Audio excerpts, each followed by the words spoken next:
Bună tuturor, o să vă prezint pe Xender. Mai întâi să vedem cum să transferăm fișiere între telefoane.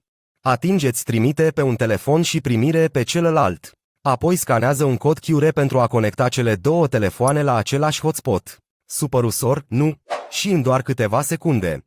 Fișierele dumneavoastră vor fi transferate la viteze incredibile de până la 40 MB pe secundă. Xender se ocupă de toate fișierele DVS, aplicații, fotografii, videoclipuri, muzică, documente și chiar fișiere mari.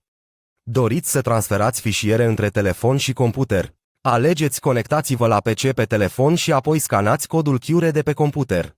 Este la fel de simplu. Doriți să vă mutați melodiile de pe computer pe telefon? Gata! Acum puteți transfera imagini, muzică, videoclipuri și documente între telefon și computer.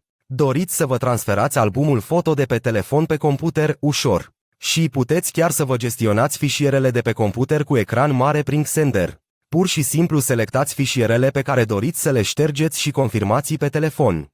Fă din nou. Selectați fișierul, ștergeți-le de pe computer, apoi a dispărut.